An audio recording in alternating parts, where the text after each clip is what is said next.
Prosecutors also called to the stand Deputy Medical Examiner Dr. Bernadette DeRusi, who did Wilson's autopsy the day after she died. She showed the jury photos of Wilson's wounds, 3 gunshots going through her face, head, and chest, another gunshot wound on her finger. Wilson also had defensive wounds indicating she was fending off an attacker. I feel thoughts build up until I can't hear.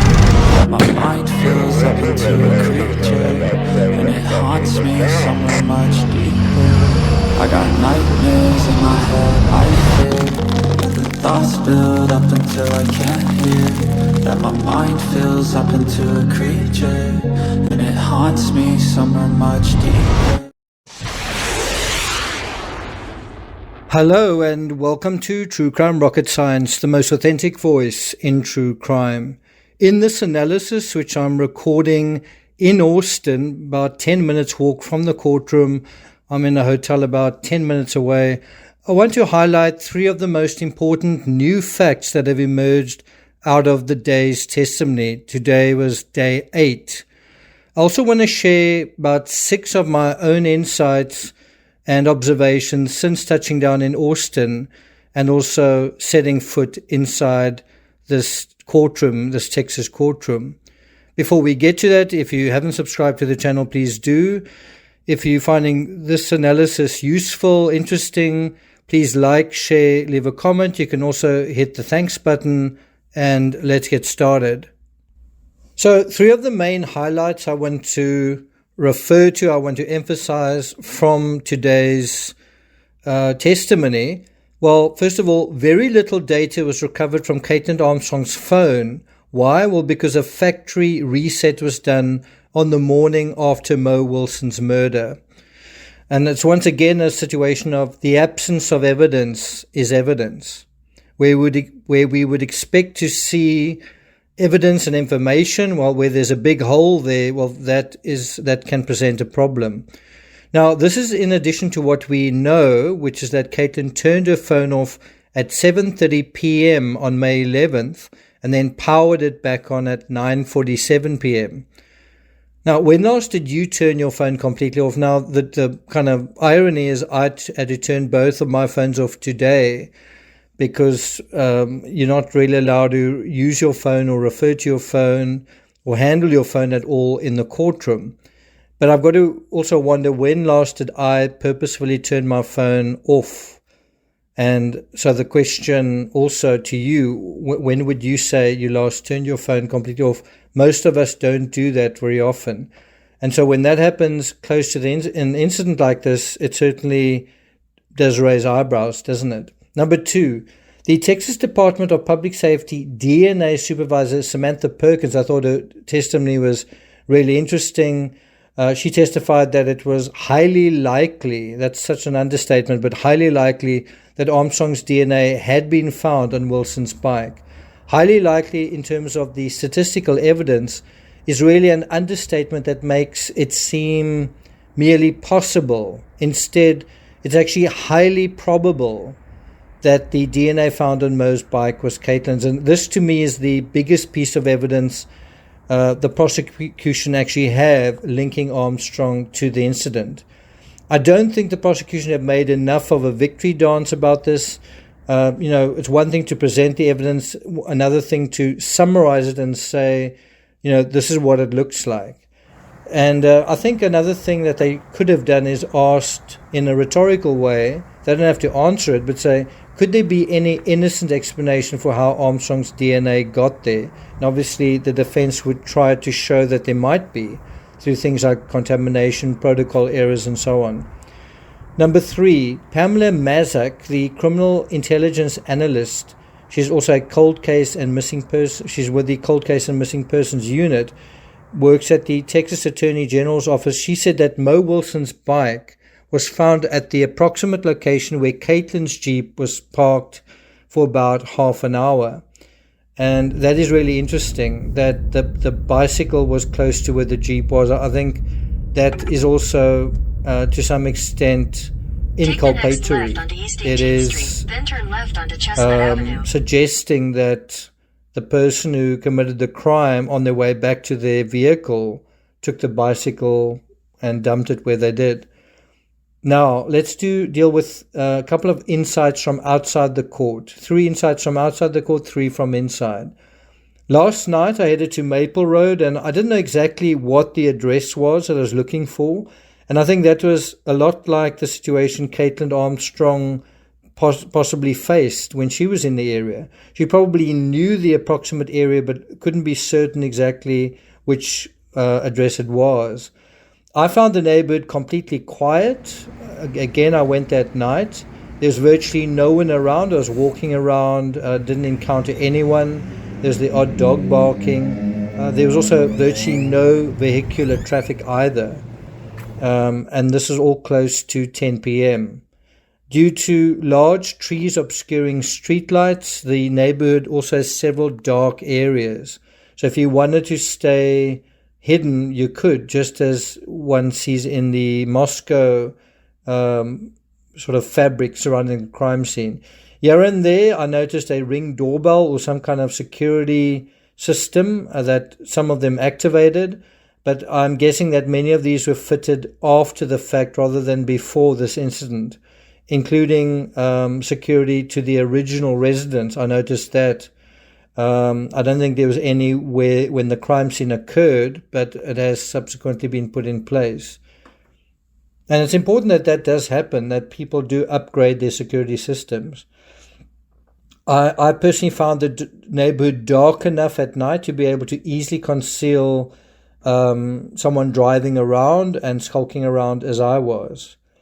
Then this was definitely something interesting for me, like the Idaho Student House on King Road, which I've also visited. Cash's home was really easily accessible. It was really easy to get to it from very, very many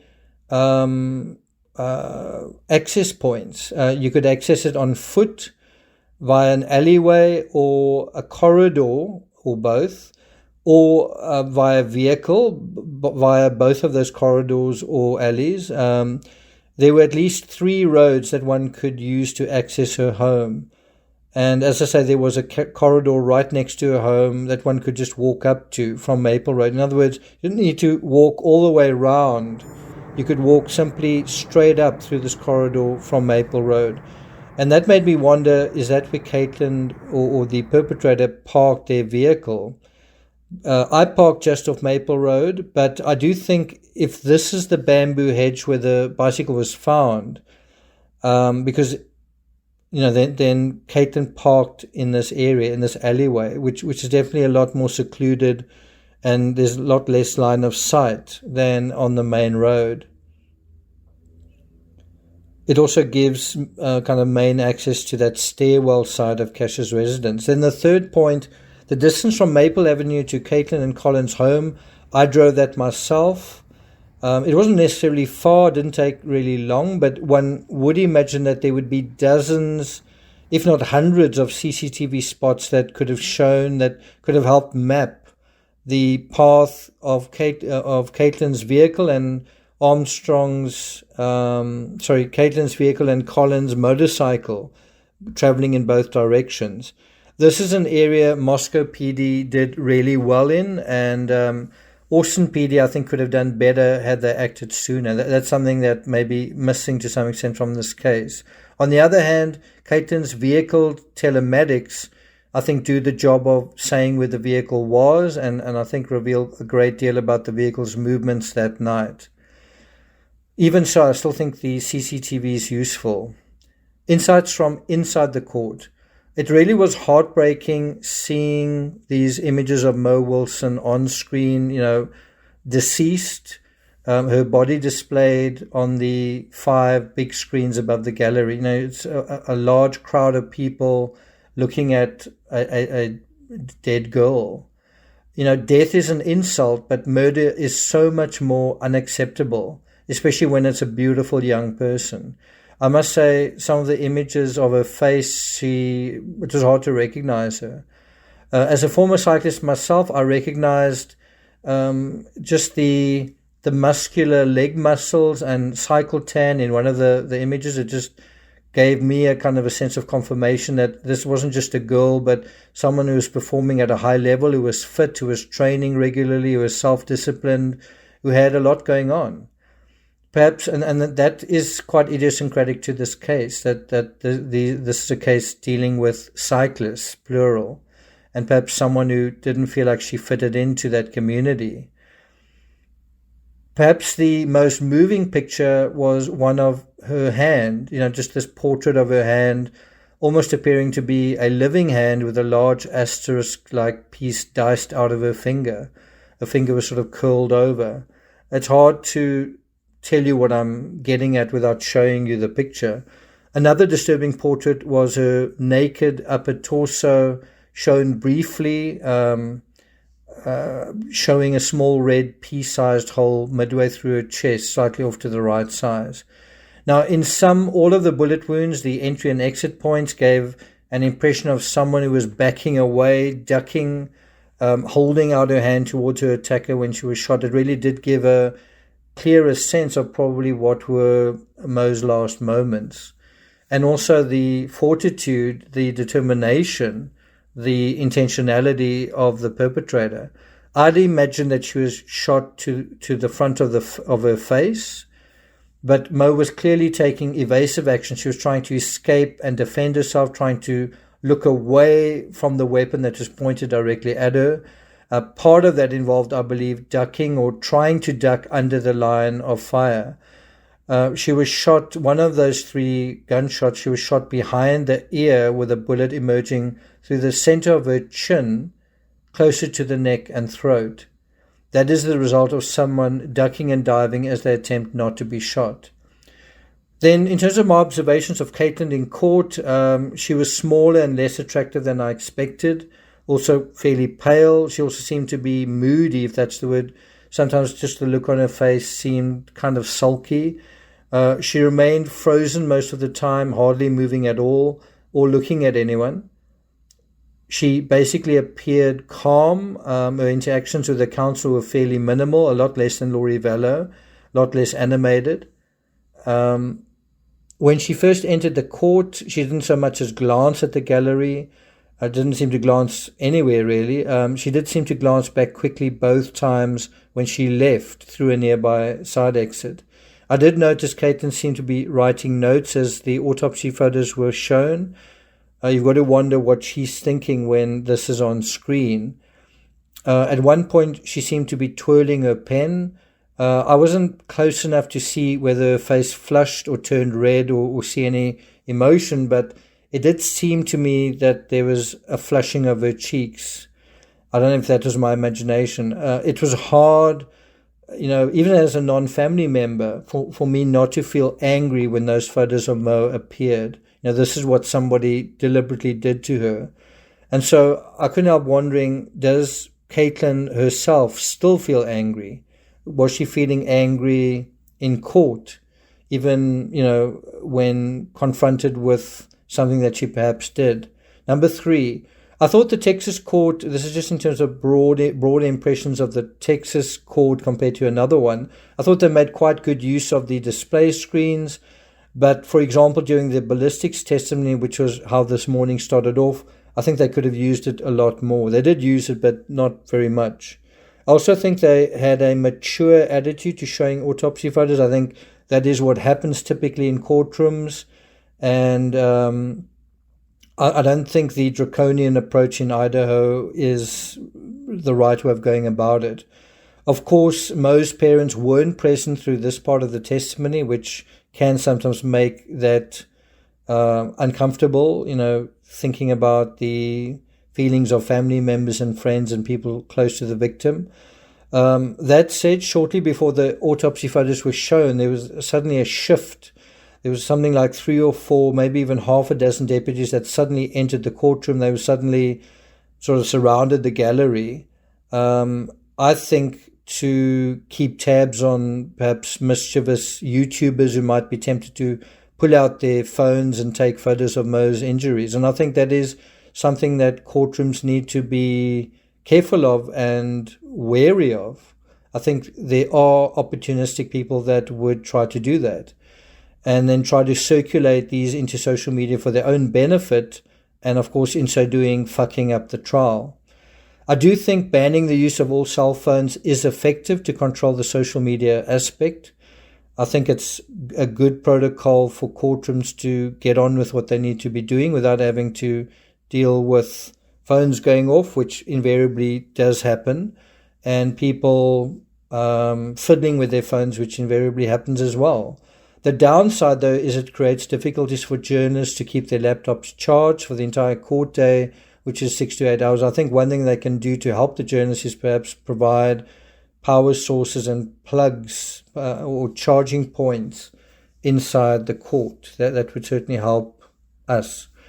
Just a final quick comment on the informal nature of the court in Texas compared to Idaho. We did a lot of standing and formalities, standing and sitting each time the judge and jury entered and left, and that's separate. Standing for the judge entering and leaving, standing and for the jury entering and leaving. We didn't do that here in Texas. I think the downside to a kind of less formal courtroom is that the prosecutors may be tempted to present evidence in a by-the-way way, and rather than making a big thing about it. I didn't think a big enough deal was made about the DNA evidence. I consider it a smoking gun in this case. I know the lexicon, the words you've got to use is very likely, but I think you can still emphasize it by, going into a bit more detail. Also, and I've said this before, I've been quite amazed at how small a role KAITLIN's expensive defense attorney, Rick Kofer, has had thus far in fielding KAITLIN's defense. Of course, I haven't been here every day. I may have missed something, but certainly based on today, he had very few things to say I think he only spoke today dealing with a relatively small matter of KAITLIN's recent escape attempt. That was all that he weighed in on. If I was KAITLIN, and maybe this is wrong to say, but I don't know, I might be wondering if I was getting my money's worth. And I do wonder who is actually paying for her defense, because there seem to be a couple of people on her team. I'm not going to take it further than that. I would like to do a live. I'm hoping to do a live stream on this case within the next few days. I'd like to take some of your questions and just share in a bit more of a interactive way some of my experiences. I'd like to do that, but I can't really say that I feel up to it right now, but let's see how it goes. Meanwhile, tomorrow is day 9. I'll be present again, at least for the morning session. So until then, thank you for listening, and I'll see you guys next time.